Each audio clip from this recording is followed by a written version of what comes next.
Hello, welcome to InfoHub. In our headlines, President addresses the UN Summit. Eloquence on display as the JOF debating competition gets underway. Integrated health service delivery network in 10 administrative regions soon, and second annual signing bee competition held. Stay tuned for the details of these and more.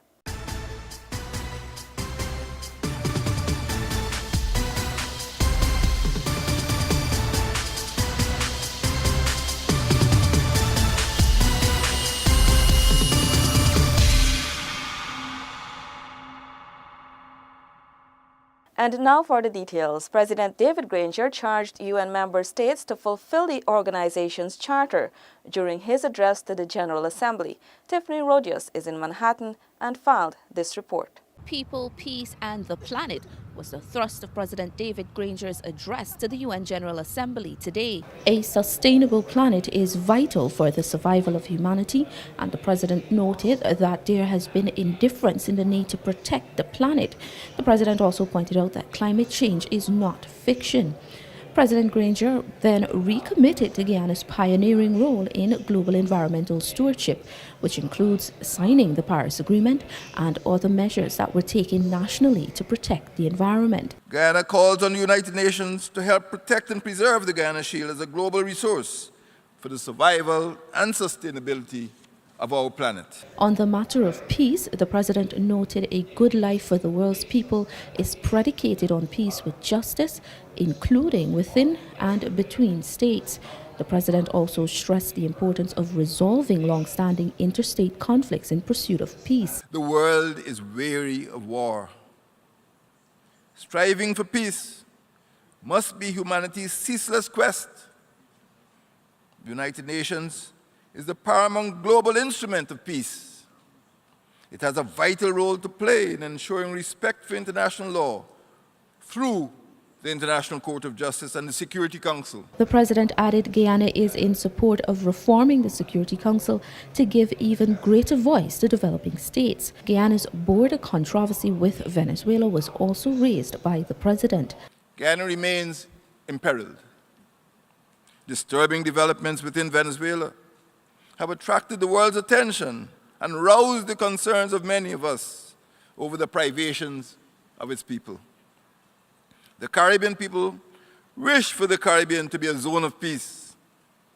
The Venezuelan claim to Guyana's territorial integrity, however, would be a threat to that zone and to that peace. The President expressed his confidence in the nations of the UN in fulfilling the promise of the UN Charter to achieve peace and protection for people and the planet. For InfoHub from the United Nations, Tiffany Rogers. Acting President Moses Nagamutu lauded bilateral relations with Chile at the celebration of the 207th independence anniversary. Zanil Williams was there and filed this report. Attendees were treated to traditional Chilean dances, food, art, and wine at the function hosted at the Marriott Hotel. On September 18, 1810, Chile broke from Spanish rule, declaring their independence. That date was declared Chile's National Day, the South American nation's most important holiday. Guyana attaches great value to the friendly relations we share with Chile since the establishment of diplomatic relations on July 22nd, 1971. We are especially pleased that our bilateral relations have become increasingly active since the commissioning of the Embassy of Chile in 2015. I am confident that in the years ahead, we will continue to build on the foundations of the fruitful relations between our two countries. In 2016, President David Granger and Chilean President Michelle Bachelet met at the 37th regular meeting of CARICOM heads, where they began exploring ways to improve cooperation between the two nations. This relationship and bilateral cooperation has developed over the years, Ambassador of Chile to Guyana, Claudio Rachel Rojas, said. The relationship between Chile and Guyana is a process that is being developed through the years. It's not something that happens all of a sudden or it happens in a vacuum. And we have building blocks, little by little. to try to work and to build a bridge. And in through that bridge, we can work and we can join together efforts to make feel every day Guyana a part of our community, of our South American community. The Chilean government in October 2016 inked the Open Skies Air Services Agreement and the Reciprocal Visa Abolition Agreement. The country has partnered with Guyana Geological Mines Commission for geological mapping projects, a technical assistance project for food safety, a Spanish language course for public servants, and a program in globalization and the challenges of the phenomenon imposed on countries. These are geared towards building capacity of Guyanese. An award was also presented to Chile's honorary consul, Dr. Yesu Prasad. The veteran entrepreneur is the first recipient of the annual award by the Chilean Embassy to honor persons and companies that have contributed to the strengthening of Guyana-Chile relations. Zenil Williams for InfoHub. There is no limit to what you can achieve, and students with disabilities prove this true at the second annual Signing Bee competition. Here is this Paul McAdam report. Students from various special schools across Guyana took part in a competition which was held at NSERD in Kingston, Georgetown. National Special Education Needs Officer Savvy Hopkinson describes the students' performance as a significant improvement over last years. She observed that via the competition, students are now able to show there is no limit to learning. Their performance here this morning, I think, is exceptional.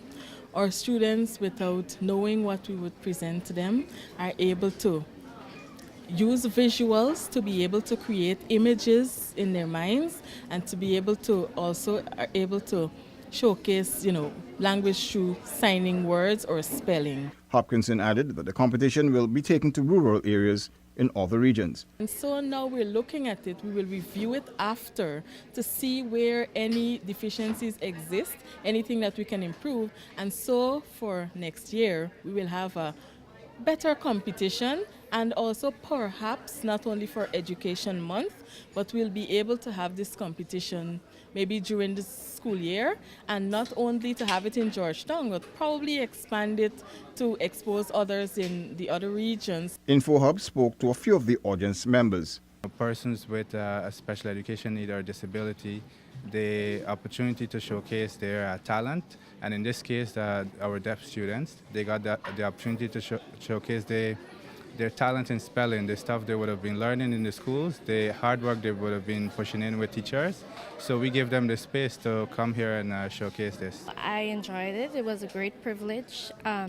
It showed me that even though these children have a disability, that they're learning just at the same pace as other children without disability. The competition forms part of the Education Month activities being observed under the theme Promoting Wellness in Communities Through Quality Education. Paul McAdam for InfoHub. The JOF Haynes debating competition kicked off with both teams displaying eloquence during their presentations.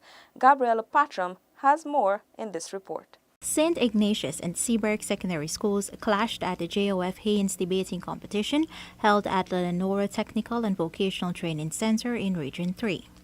St. Ignatius Secondary edged out their opponents 280 to 268 to win the first leg of the competition. St. Ignatius lead speaker Ave Tony, whose pivotal role helped her team win, explained while she loves debating. It helps me to express myself in an emotional way, in a way whereby people can understand the aspects of different topics, and it's really about my career. I would like to become a lawyer, and I'm trying to scheme myself into the way that public speaking would help by debate. No stranger to the debating stage, 16-year-old Caprice Walks of Seaburg Secondary snagged the prize for Best Speaker and has a word of advice for persons who may be thinking of participating in similar competitions. You have to have a love for public speaking, in my perspective, because even though some people may want to do it, like when they go up on stage, they might feel intimidated by the crowd or whatever. So I mean, if you practice in front of your mirror constantly, you will obviously you'll obviously find a love for debating. The debate was unevenly matched until the rebuttal stage of the competition, where both teams lost momentum. Acting Chief Education Officer for Secondary Schools, June Ann Gonzalez, observed that students needed to tighten up in that area. Rebuttal is what changed the debate to some extent. So we realize at this point in time that our children will need some, they need to be prepared in how to do the rebuttals in general, how they should tackle it, and how they should try using their own presentations in the rebuttal to counter what the opposition or the opposing team would have presented. The JOF debating competition continues among secondary schools from across the country. Gabriella Patram for InfoHub. The recently launched Integrated Health Service Delivery Network will be rolled out in all administrative regions by next year. Delicia Haynes has more. The IHSDN was launched in pilot regions of 1, 4, and 9. Region 10 is next on the card to facilitate the network, according to Regional Health Services Director Dr. K. Shako. The network will comprise organizations which provide or make arrangements to deliver equitable, comprehensive, integrated, and continuous health services to a defined population. In this new delivery of health care, all sectors within the society are responsible for the patient's optimum health care. Within this integrated health service delivery network, we look at health promotion and prevention, we look at diagnosis, we look at treatment, we look at rehabilitation, and also palliative care. The Integrated Health Service Delivery Network engages business coalitions, civil society, government and non-governmental organizations to ensure that everything is under one network. This enables patients to have access to holistic healthcare services. In Integrated Health Service Delivery Network, we take every aspect of the patient into consideration. So in other words, if the patient comes to a healthcare facility for hypertension, we would not just manage hypertension, but all the other aspects of the patients, especially the social determinants of health. The goal of implementing this network is to further ensure that patient-centered treatment is offered at the primary healthcare level. Delicia Haynes for InfoHub.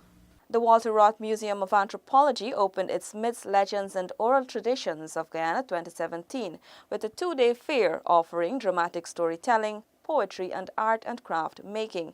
Here's this Crystal Stull report. Several students today got the opportunity to learn about the indigenous peoples and their culture. The program was organized by the Ministry of Social Cohesion. Minister Norton also spoke of the importance of children being exposed to Guyana's different cultures. Year after year, this activity has been sustained due to its importance in raising awareness and showcasing the rich culture of the indigenous peoples and their contribution to Guyana. And this is why I must commend the headmasters and headmistresses, and particularly the teachers who brought their students out here today. It's our students, it's our youth, it's our children who are going to carry on the traditions of Guyana. He noted that events such as these present the opportunity to learn about indigenous people. Minister within the Ministry of Indigenous Peoples Affairs, Valerie Garrido-Lowe, thanked the children for their participation and noted that these services offered will give them an insight to the indigenous people's myths and legends. This fair is part of the activity slated for the Indigenous Heritage Month of celebration under the theme Guyana's First Peoples, Sustaining a Rich Cultural Environment. Crystal Stahl for InfoHub. Thanks for watching. Remember to connect with us 24/7 on our website and social media. Goodbye.